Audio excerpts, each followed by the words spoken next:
우리가 주변에서 많이 볼 수 있는 문구 가운데 하나가 뭐냐면 You can do it이라는 단어가 되겠습니다.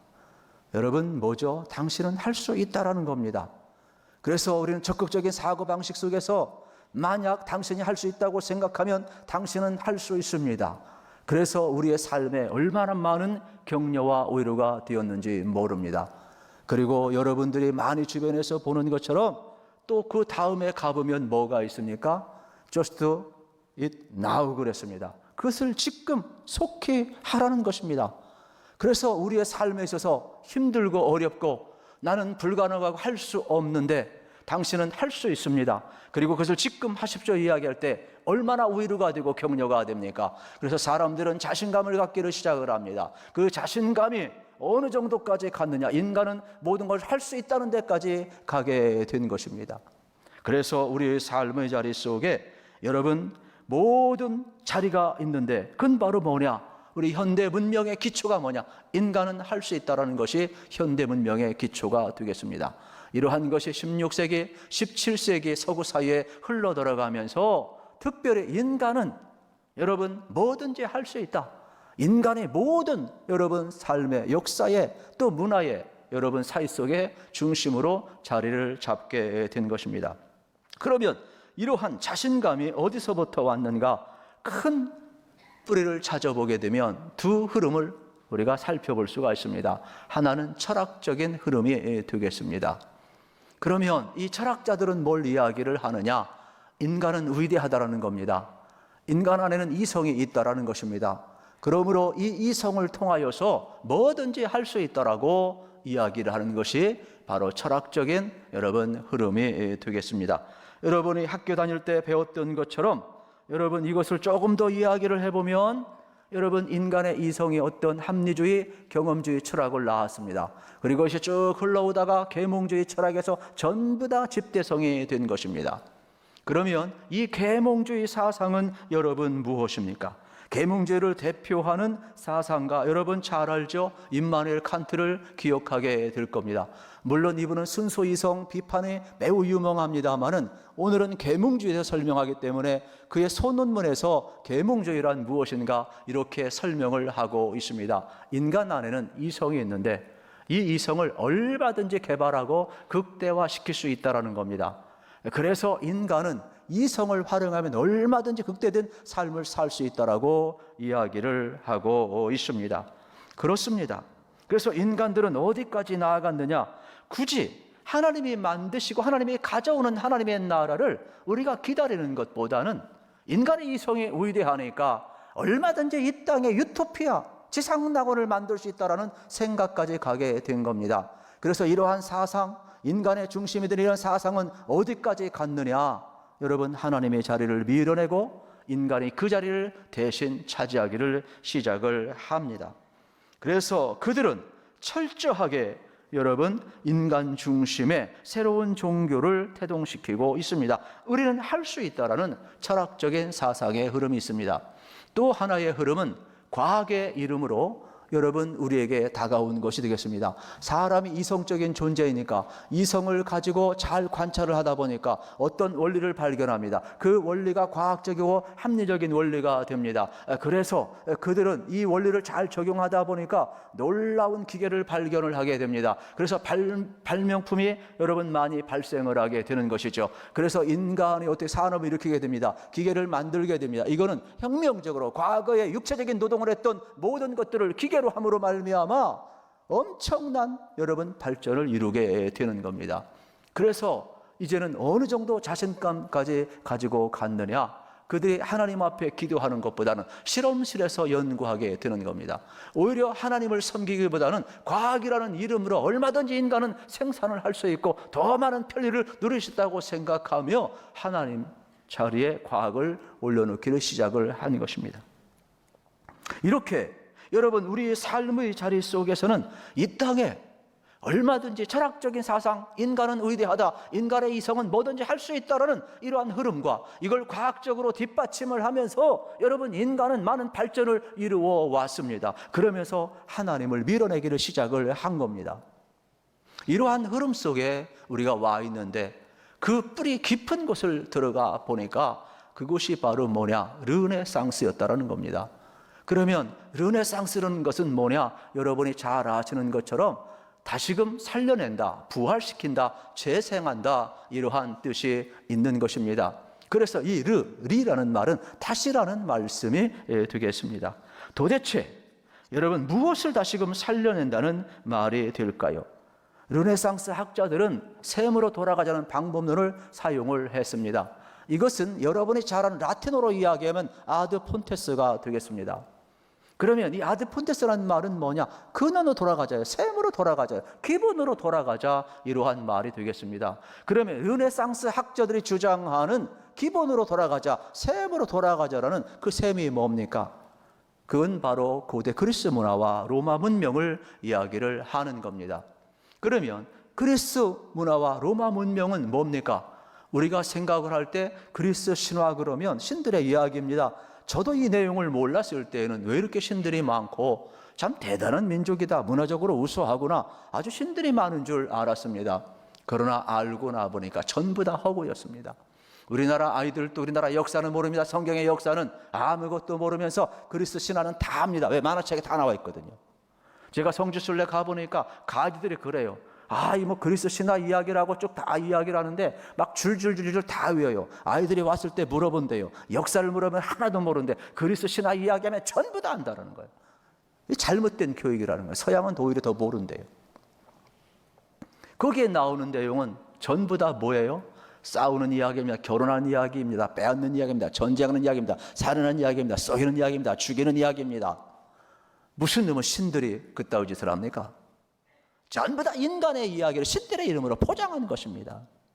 그래서 그리스 로마 문명은 인간의 중심이 되었는데 그게 다 어떻게 돼요? 역사 속에 사장되었고 죽었다라는 것입니다. 그래서 그 꽃피웠던 그리스 로마 문명을 다시금 찬란하게 부활시키자, 인간 중심의 문화를 부활시키자, 이게 아드 폰테스트예요.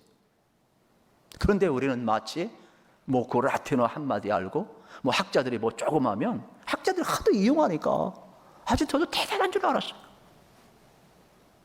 우리가 거기에 허상에 썩고 있는 거예요. 여러분, 우리는 기억을 해야 합니다. 바로 이 그리스 로마 문명의 중심에는 인간이 우뚝 서 있다라는 것입니다. 우리는 이 선택의 기로에 서 있습니다. 어떻게 살아갈 것인가? 여러분, 철학이라는 이름으로, 과학이라는 이름으로 세상에 흐른 이 사상, 인본주의 사상을 따라갈 건지, 유물론적인 사관을 가지고 살아갈 것인지, 아니면은 인간은 여러분 천적으로 타락한 존재이기에 우리 하나님의 은혜에 잇대어서 신본주의로 우리가 하나님의 은혜와 연결되어서 그 안에서 살아갈 것인지 우리는 기로에 서 있다, 이러한 말이 되겠습니다. 사실은 깨어나면 그것은 아무 문제가 되지 않습니다. 쉬운 예로 들겠습니다. 저는 바둑을 조금 둘 줄 아는 사람입니다. 그렇게 안 생겼지만 말입니다. 바둑판에 검은 돌, 흰 돌이 있습니다. 여러분, 검은 돌을 가지고 여러분, 만약에 여러분들이 이 검은 돌을 여러분 선택하라고 이야기했을 때 여러분, 이 검은 돌을 그냥 검은 돌로 받아들이면 되지, 내가 이 검은 돌을 가지고 흰 돌이라고 이야기한다고 해서 그것이 흰 돌이 되겠습니까? 또 반대로 내가 검은 돌을 검은 돌이라고 해서 그것이 검은 돌이 되는 겁니까? 원래부터 검은 돌이었는데 말입니다. 우리는 이것을 어떻게 알 수 있습니까? 우리가 검은 바둑을 둘 건지 흰 돌로 바둑을 둘 것인지 눈으로 보면 금방 선택이 되는 겁니다. 그거는 어떤 선택의 문제도 아니고 그냥 눈으로 보면 알 수 있다, 이러한 말씀이 되겠습니다. 그러면 우리 인간도 마찬가지가 되겠죠. 우리 인간이 어떠한 존재인지를 어떻게 압니까? 눈으로 보면 아는 겁니다. 그 눈이 뭐냐? 바로 성경이라고 이야기를 하는 겁니다. 그래서 루터는 성경을 통하여 인간의 보는 눈을 발견한 것입니다. 성경은 인간이 어떠한 존재인지 눈역하는 내용이 참 많습니다. 그 중에 한 부분 오늘 본문 텍스트가 되겠습니다. 다 소개할 수가 없잖아요. 그래서 먼저 우리는 여러분 특별히 성경을 통하여 우리가 하나님으로부터 죄악 가운데 어떻게 구원받았는가를 우리가 발견하게 되는데 그 은혜를 고백할 수밖에 없지요. 그래서 1절에 보면 우리를 이렇게 이야기를 합니다. 그는 허물과 죄로 죽었던 너희를 살리셨도다. 할렐루야. 허물과 죄로 죽었던 너희를 살리셨도다 그랬어요. 우리가 어떠한 존재인가 눈으로 보면 압니다. 성경으로 보면 압니다. 성경은 증언합니다. 허물과 죄로 죽었던 존재라는 겁니다. 죽어가는 존재라는 것이 아닙니다. 이미 죽을 것이라는 미래형이 아닙니다. 이미 죽었다는 것입니다. 그리스도께서 우리를 살리기 전까지는 허물과 죄로 죽은 존재라는 겁니다. 이게 우리의 실존인 겁니다. 성경의 눈으로 보면 되는 겁니다. 그러면 여러분 우리는 왜 이렇게 비참한 상태에 놓일 수밖에 없었습니까? 2절은 이렇게 우리에게 설명을 합니다. 그때에 너희는 그 가운데서 행하여 이 세상 풍조를 따르고 공중의 권세 잡은 자를 따랐으니 곧 지금 불순종의 아들들 가운데서 역사하는 영이라. 우리가 왜 이렇게 비참한 상태에 빠졌느냐? 악한 영 사단이 우리 가운데 흘러들어와서 우리가 육체의 일을 행했기 때문이라고 이야기를 하는 것입니다. 사단은 악한 영입니다. 그래서 우리를 하나님의 뜻대로 살아가지 못하게 합니다. 그 사건을 3절은 이렇게 설명을 하는 겁니다. 전에는 우리도 다 그 가운데서 우리 육체 욕심을 따라 지내며 육체와 마음이 원하는 것을 하여 다른 이들과 같이 본질상 진노의 자녀이었더니 그랬습니다. 육체 욕심을 따라서 우리는 탐심이 많습니다. 악한 정이 흘러 들어오니까 더 가지려고 합니다. 더 범죄하게 됩니다. 그래서 그리스도 신화에 나오는 온갖 일들이 다 우리 속에서 벌어지는 겁니다. 이거를 가리켜서 여러분 뭐라고 이야기를 합니까?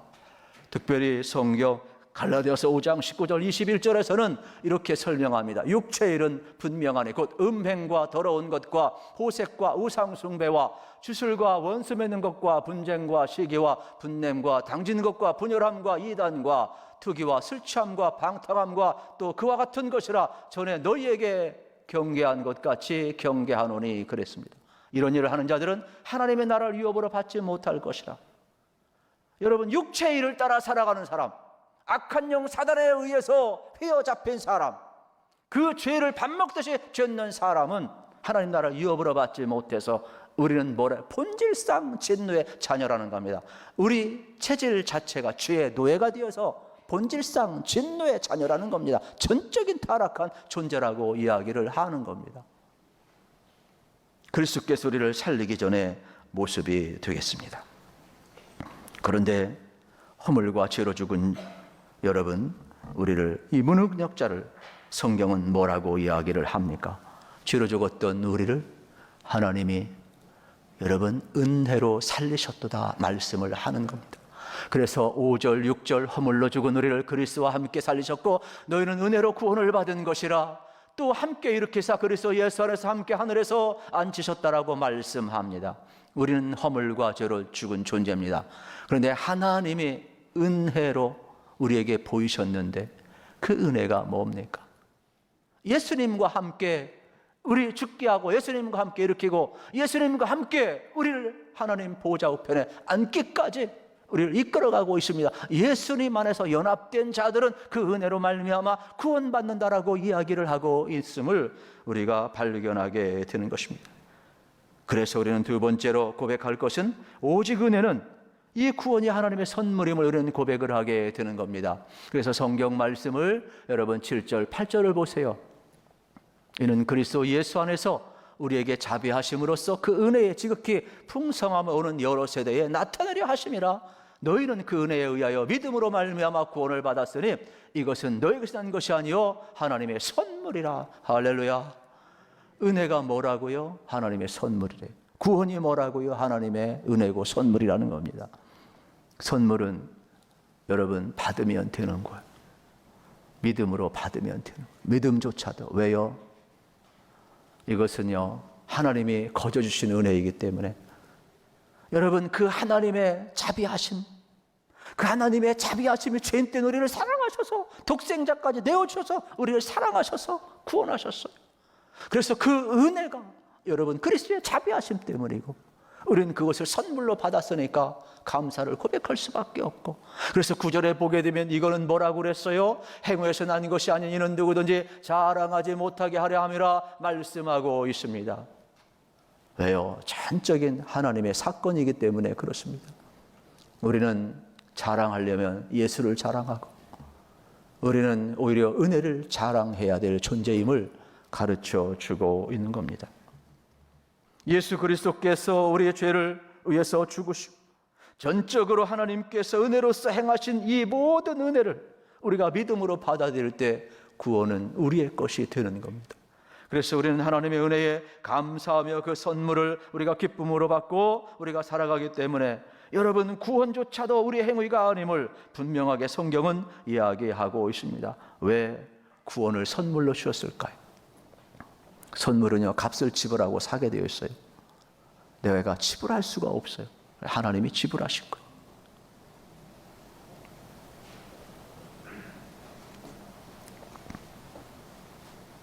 그렇습니다. 모든 것이 하나님의 은혜로 된 것입니다. 저는 우리 생애가 하나님의 은혜로 주어진 걸 생각하니 얼마나 여러분 복된지 몰라요. 힘들고 어렵고 외롭고 고독하고 답답하다 할지라도 여러분 다 인생 힘들고 어렵고 고독하거든요.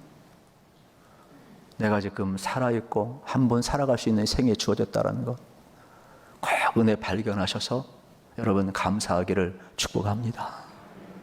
또 지금도 여러분 우리가 주님 바라보고 동행할 수 있으니 얼마나 감사합니까?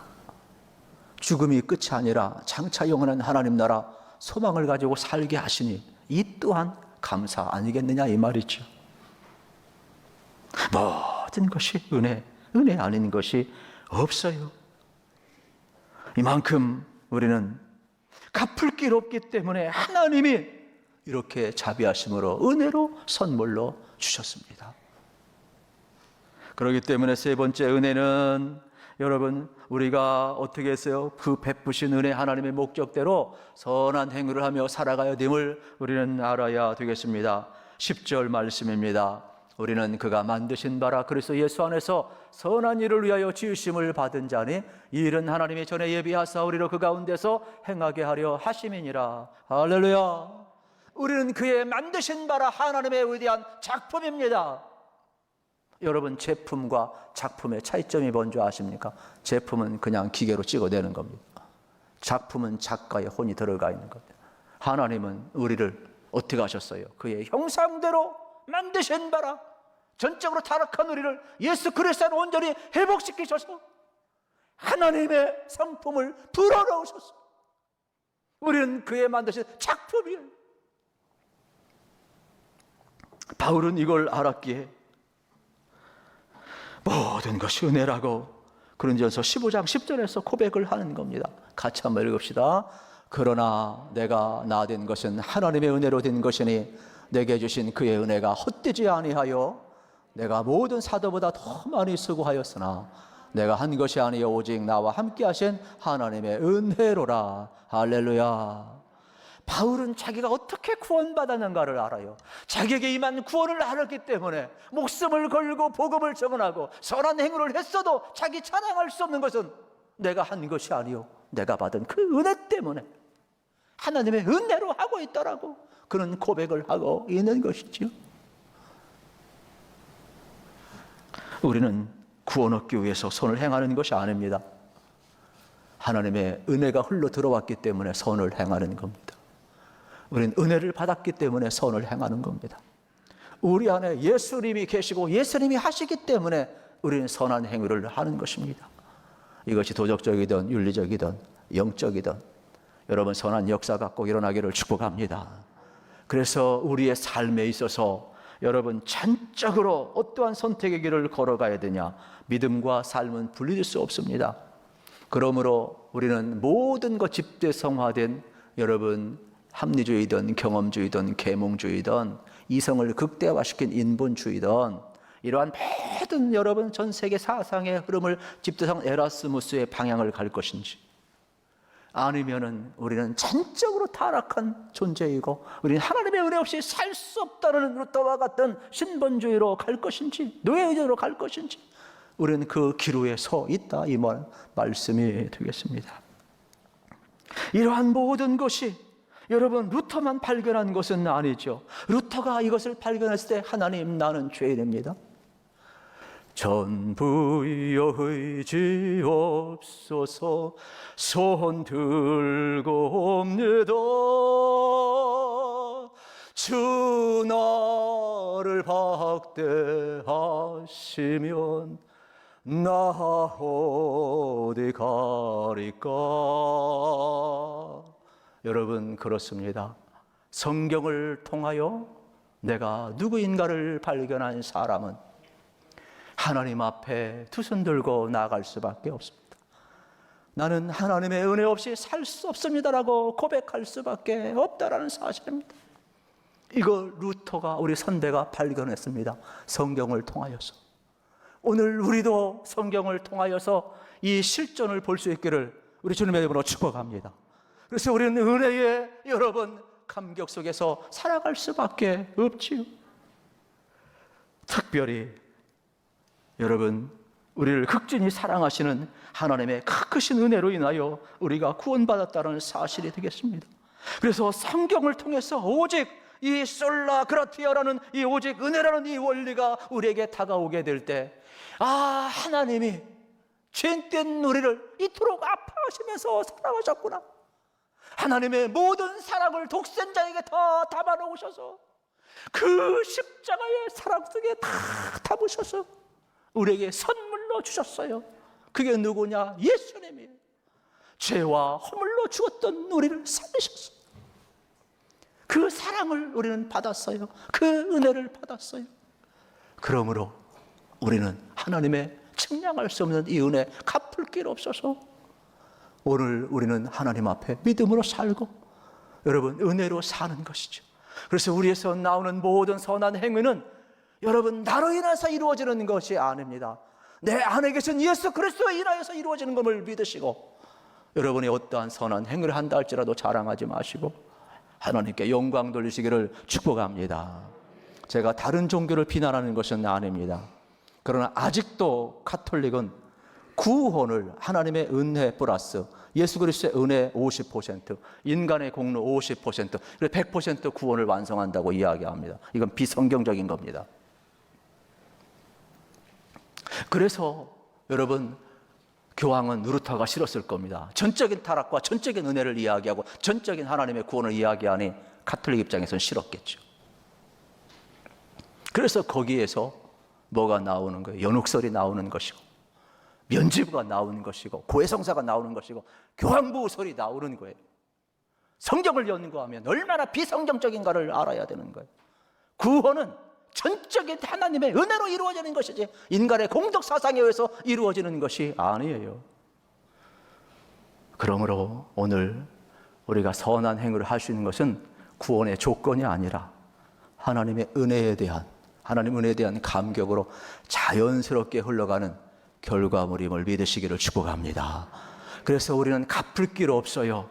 그래서 우리는 그 은혜 앞에 화답하면서 여러분 구원의 삶을 살아가고, 하나님이 이렇게 은혜의 세계를 이끌어갈 때 여러분이 그 세계 안에서 꼭 승리의 길 걸어가시기를 우리 주님의 이름으로 축복합니다.